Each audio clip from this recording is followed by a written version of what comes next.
Welcome everybody to another episode of Hangin Out Right with Chuck Rainey. I'm John Martinez, and we have two very special guests today.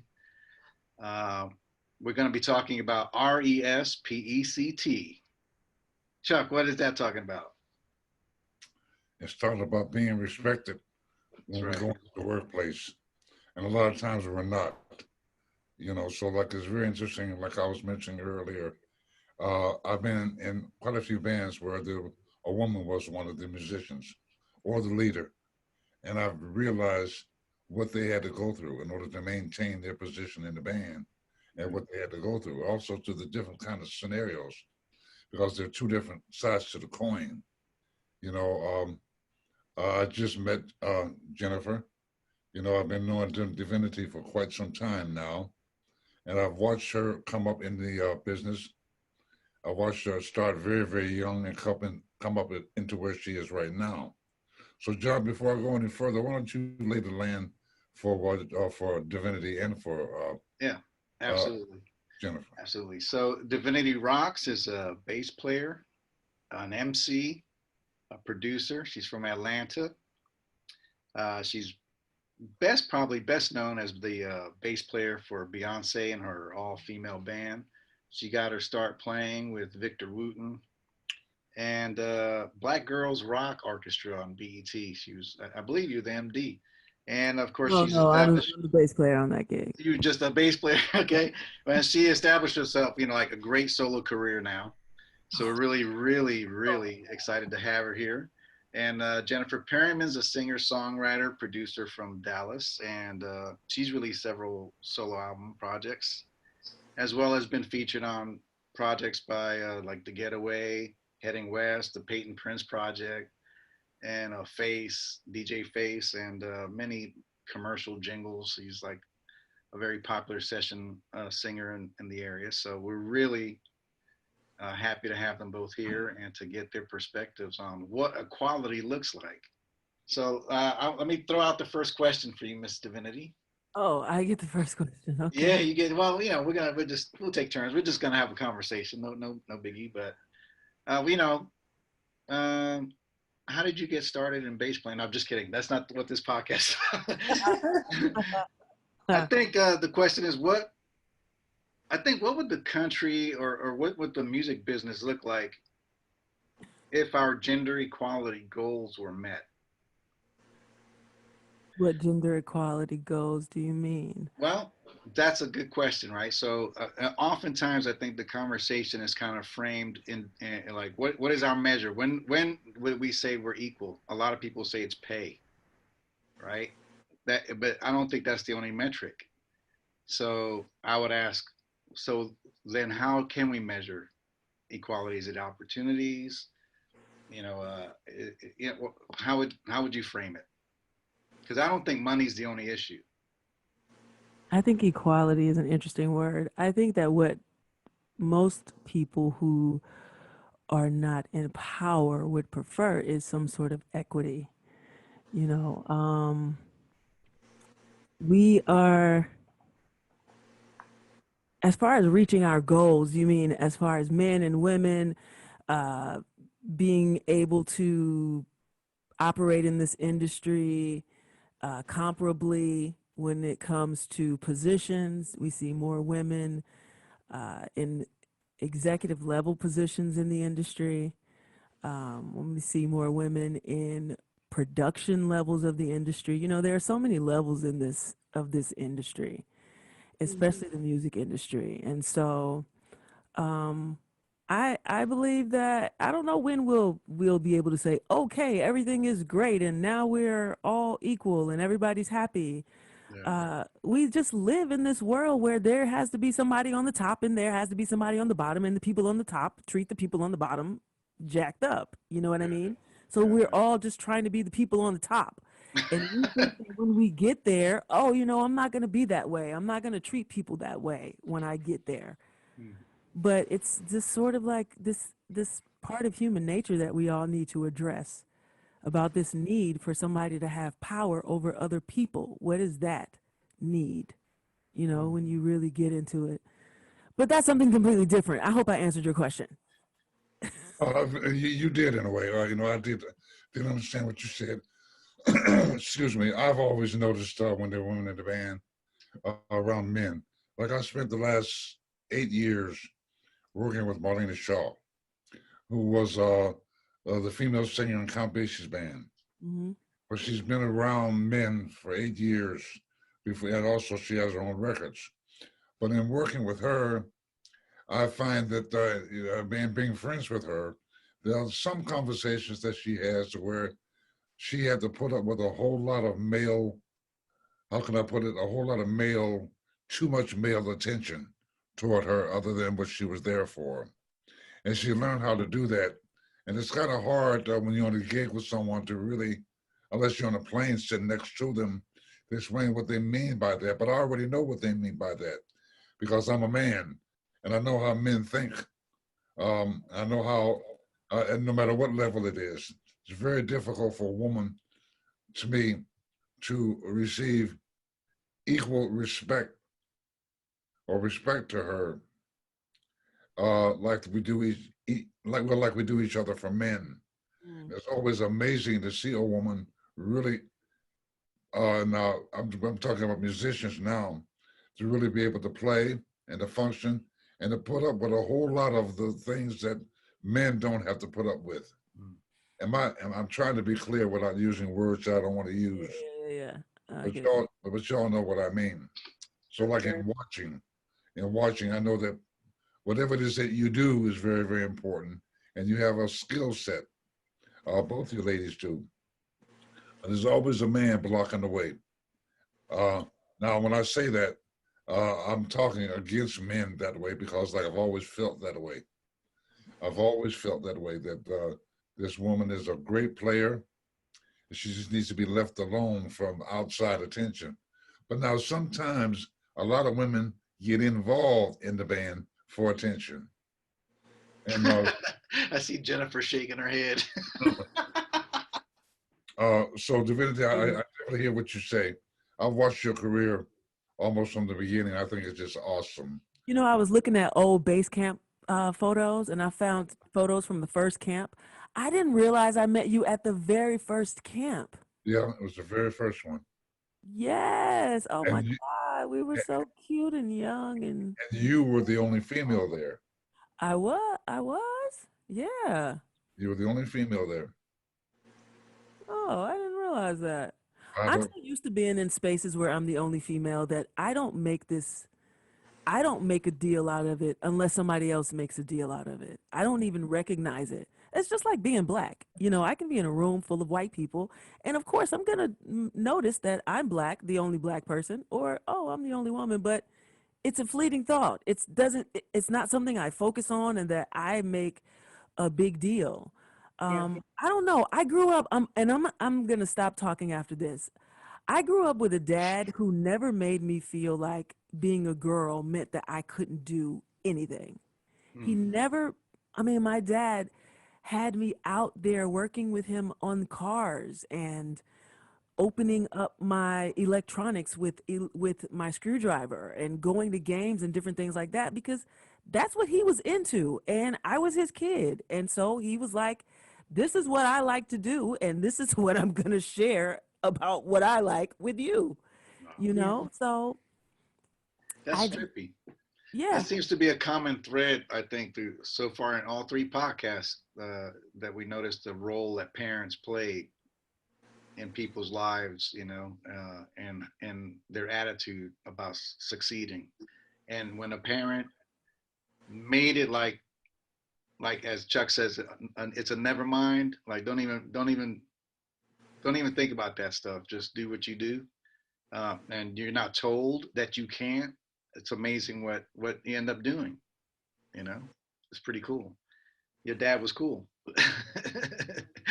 Jennifer, you haven't said nothing, so I'm gonna have to put you on the spot. I've worked with Jennifer for many years, and and we've been on many bands where she was the only female, and and something I think that I noticed every time we worked together was that, and Jennifer, please don't take this as any kind of slam. But you always, like all the dudes, seem to treat you like just one of the dudes, one of the cats. It was never like, wow, she's hot, even though she's pretty. We all know you're pretty. We all know you're talented. But no one, I don't think, ever treated you like, objectified you. I, Yeah. I don't know if it's a vibe. What was your magic? What's your secret sauce? Well, I mean, I just always tried to be good, and I seriously, I just wanted to. I had such admiration with people that I was playing with, and the people that I listened to growing up, and I wanted to be good, and it never really was a guy girl thing. Um, uh, I never really thought of it that way. I agree with you, Divinity. It was just kind of like sometimes you're in the room and you're the only girl there, and it just happened to be what it was. And no, I don't know. How did you deal with unwanted attention from guys? Well, um, you know, I've been married a long time. That'll do it. So, that helps, and I don't, and I think, I don't know, I just try to maybe make it about the music, you know, um, I know I'm just kind of a local musician type, but I always wanted to be as good as I could possibly be, and try to represent myself, or at least my part of the music, with integrity. And that was kind of, that's the kind of been the way it is. So, I think you had a real interesting perspective, and Chuck touched on it a little earlier when we were talking about sometimes, because I do know your work ethic. I know you work your butt off, and you're super talented. And that you were saying that, some sometimes women would use their sexuality to be lazy. I hate to use those words, but those are your words. Can you unpack that for us a little bit? It is a private conversation. Hey, brought it to the front. well, let me put it this way. I think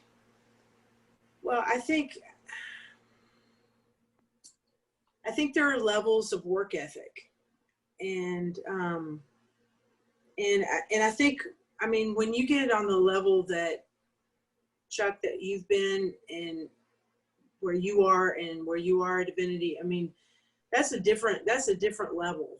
It's a whole, like, it's a whole different thing. And but in a more local type thing, um, oftentimes the bands, they have this sort of thing that they want so that they can get gigs, if that makes sense. And then so there's people in a situation where it's not really about music, and it's not the most creative situation in the world. And so I can't believe, I know you're it trying. is what it is, and it's not always the best situation. And I think there are people who love music, and they love what they do. Let's not even take it out of music. Thank you. There are people that love what they do, and they work hard at it. And then there are people who don't care, or they may have different levels of interest in what they're involved in. If that makes sense. Yeah. So, It does make sense. I always look at, like, I know a few women that are very good musicians, but they have a tendency on their business card and when they're in person to show too much leg, or to sexually posture too much unnecessarily around the guys. And what happens is it causes the guys who are not married or don't have a girlfriend to get probably too involved or to force something too involved, you know. I've noticed that several times. And the female students that I've had over the years, you know, like I never mention it because I don't know how to go there. Like where to wear the bass, over the breast, under the breast, or where, you know, I always think about things because I'm a guy. I know how guys think. I know how guys are.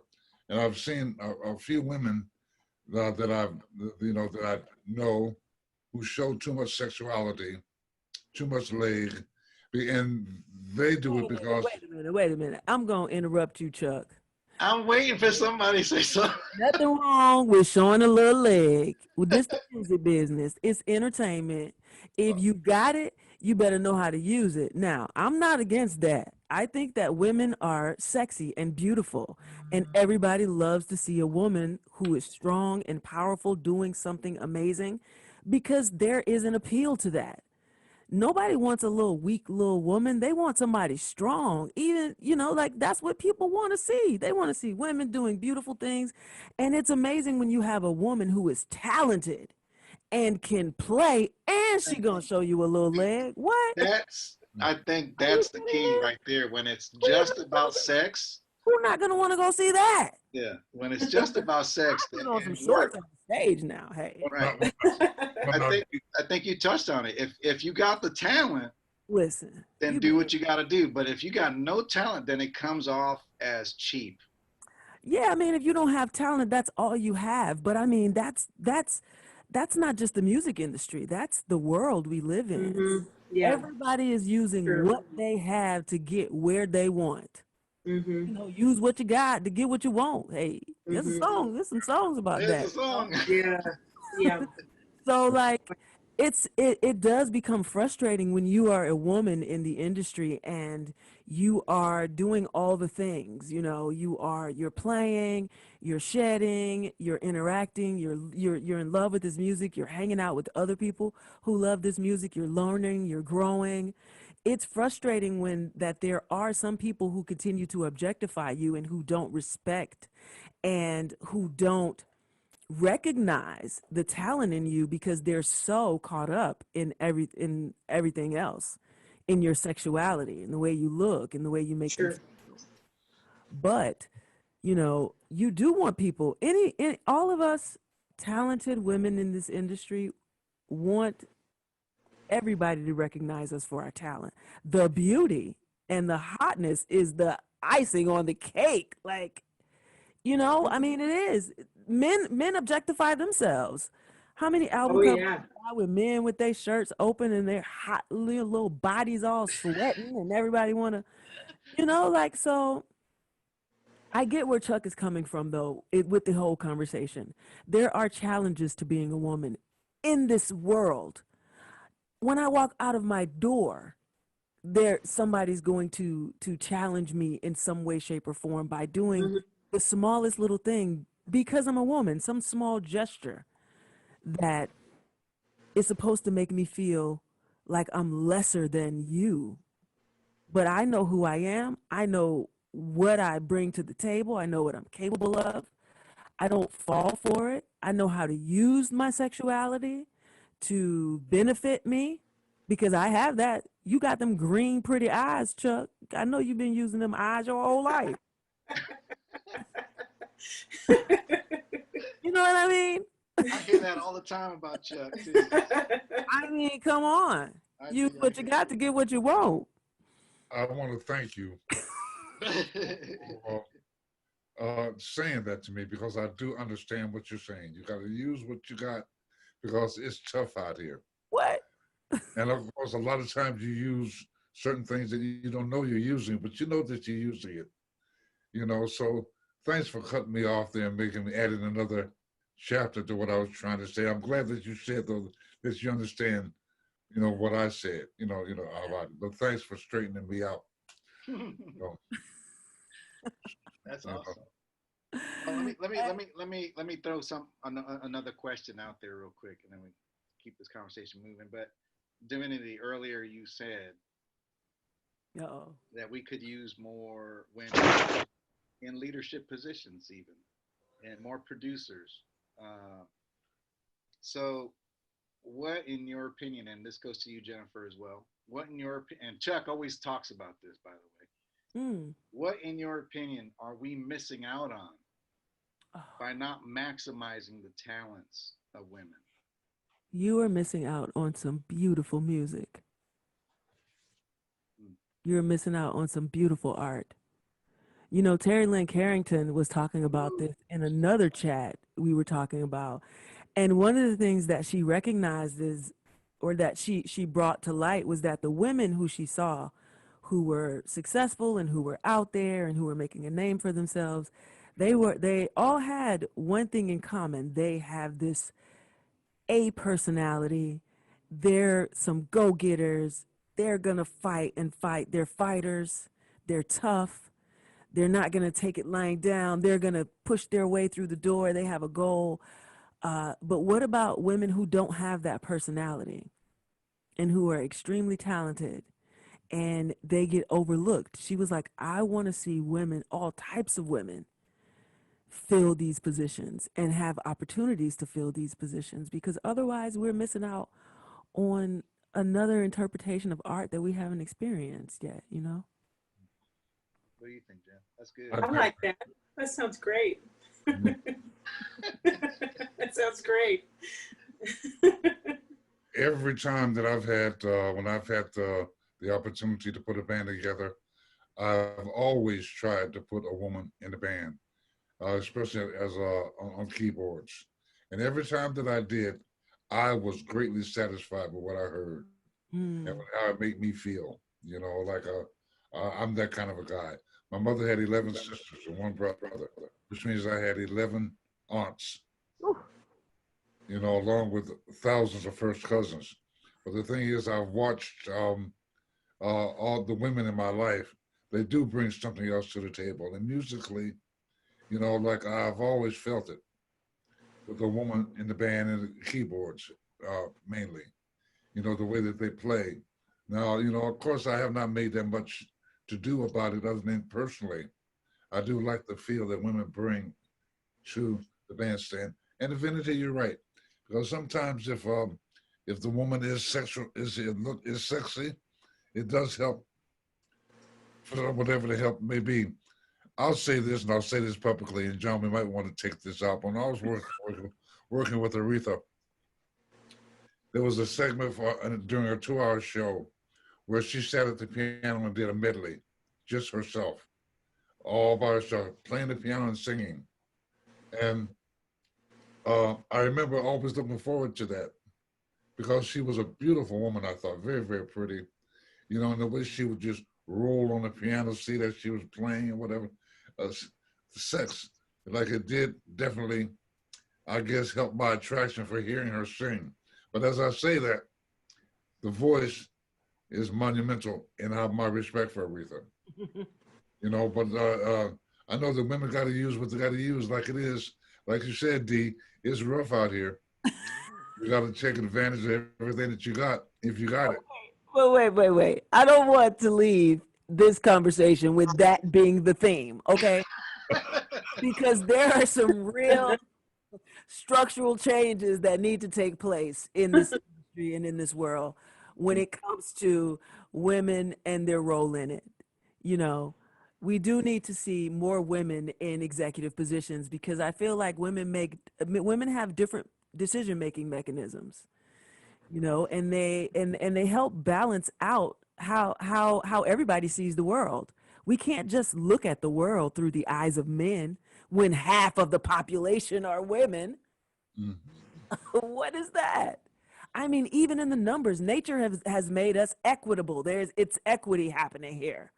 So why can't we emulate that and have an equal amount of men and women, or some variation thereof, in places that, you know, especially when it comes to policy making, in politics and in government, and those really big things that affect so many people on so many levels?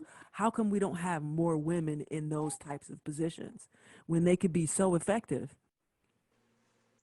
Well, What's like the the answer, song Jim? goes, everything must change, and it does. It is starting to change now. It is It starting. is indeed. You know, it's Next year's going to interesting. be an interesting year. I Yeah, agree. it will. I just want to throw this out there from a historical perspective, just to throw something out there.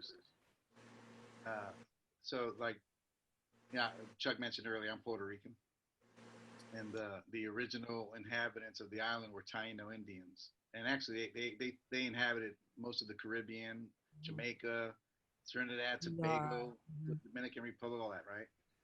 And that society was actually led by women because there's not a bunch of big game on those islands. So the fact that men were hunters meant nothing. The women grew the food, and because they grew the food, they were the ones in charge. So but that also explains why so many of the Latino or Latinx, whatever they call it now, communities are so, the mom runs the house. I mean, she's like the decision maker. It's very female dominant. I think it's just a funny thing to throw It's out that way in the Black community too. there. So here's a question. And Jen, you need to speak up. So I'm gonna throw this to you. What do you see that tells us we have room to improve our gender equality? Well, I agree with you guys. It is changing, and I think that's great.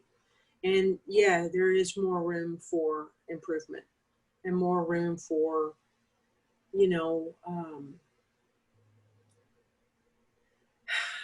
as honestly, I don't know if I'm the person to ask about this stuff. I'm not good at this. There you are. You got an opinion. This is what, I mean, I've got some weird opinions about. Let's talk about it though. Let's be weird. That's what I'm saying. Come on. Well, I believe that there's so much corruption, especially in government and like, as much as I would love to see a female president and would love to see more women in power and things like that, as long as they're principled, because there's a lot of people on the top who I don't think are very principled. It's like John Lennon said, the world is run by sociopaths. And I'm not trying to be dark. I'm not trying to be all dark, but it's just,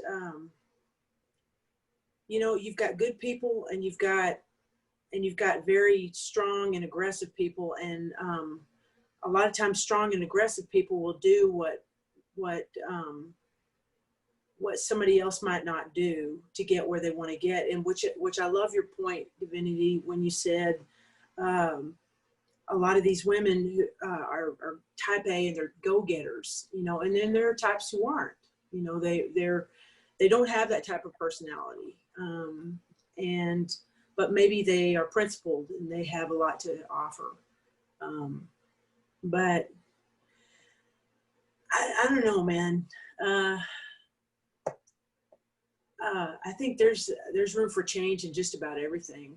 I think it's real hard for me to concentrate on the female male thing when I don't even know what's going to happen next year with the economy. I mean, it's like, there's some big, huge stuff coming down the pike. And I just hope businesses are still open. You know what I mean? I mean, I don't know if that's an answer to your question. I'm just trying to be honest. And yeah. And maybe this is stepping off of kind of what we're talking about.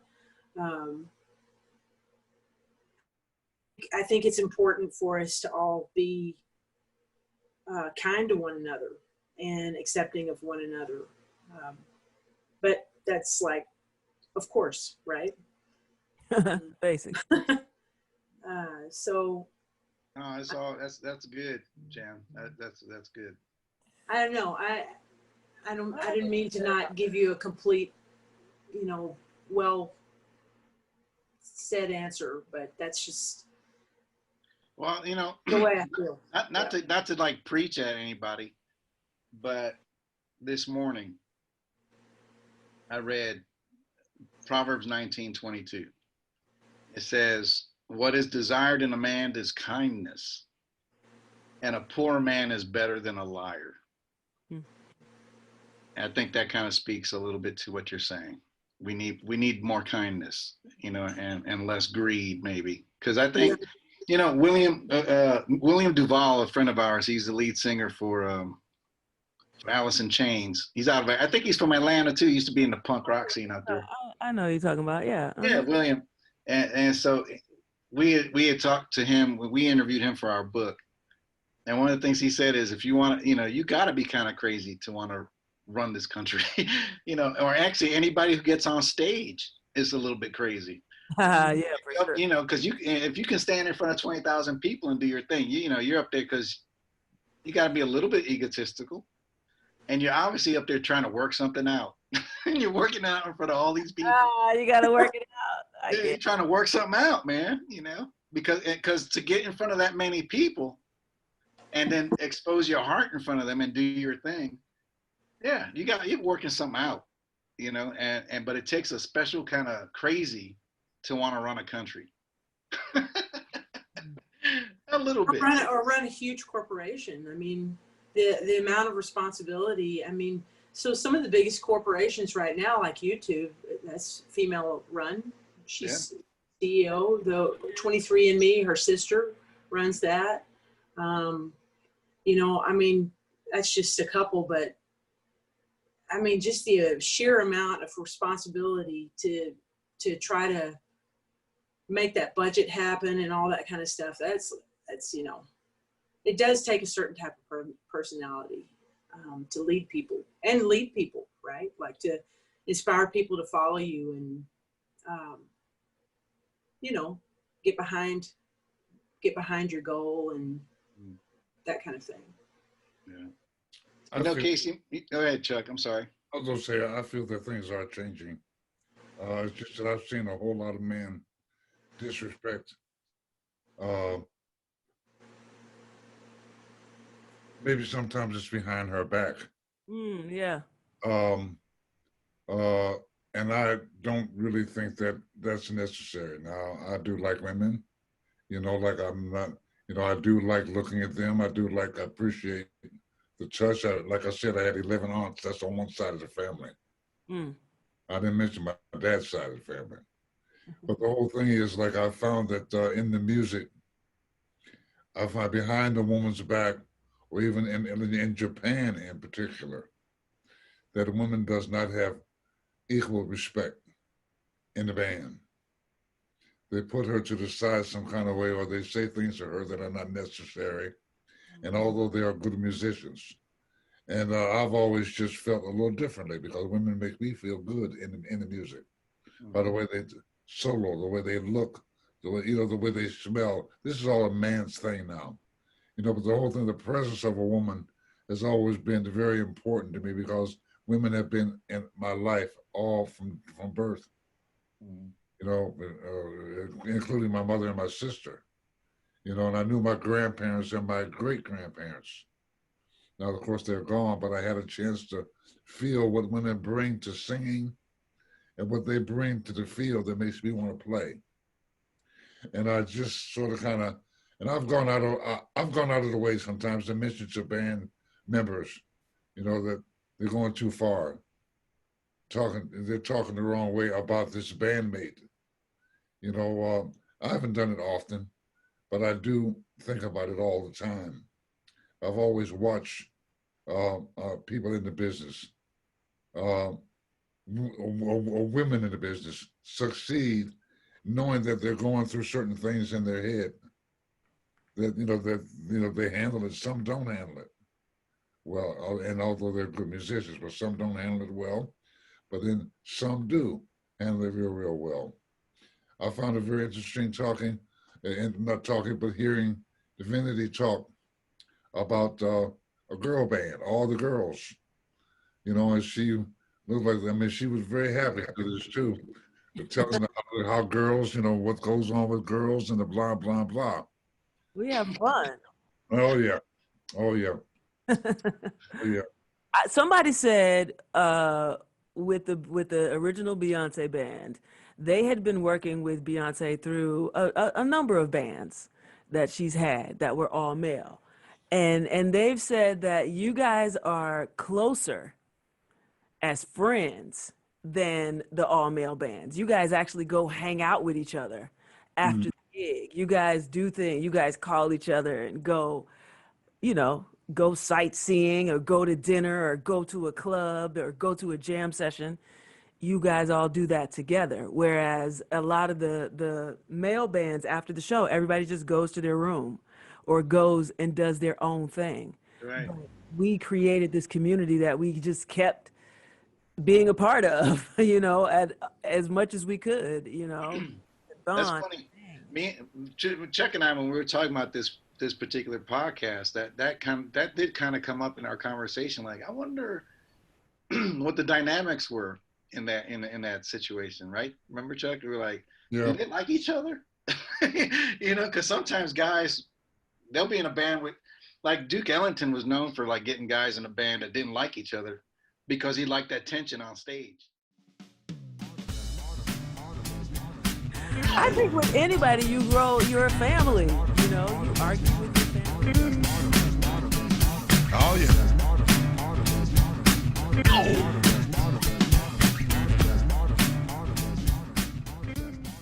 Hey everyone, my name is Jerry Robert and I'm the publisher at Black Card Books, and I'm telling you, we have just published this book, The Tune of Success, Unmasking Your Genius, by two musical geniuses who have played bass and played drums and contributed to lots of different albums, playing with Steely Dan, Quincy Jones, Aretha Franklin. I mean, these are two legends in the music industry, and if you've ever wondered about how you break into the music industry, and it's a business, it goes well beyond just talent. It's a business. This book will help you do it, and there's no book like it, and that's why we at Black Card Books could not be happier to have published this book. And if you are interested, or you know somebody who's interested in the music business, get yourself a copy and get them a copy right away.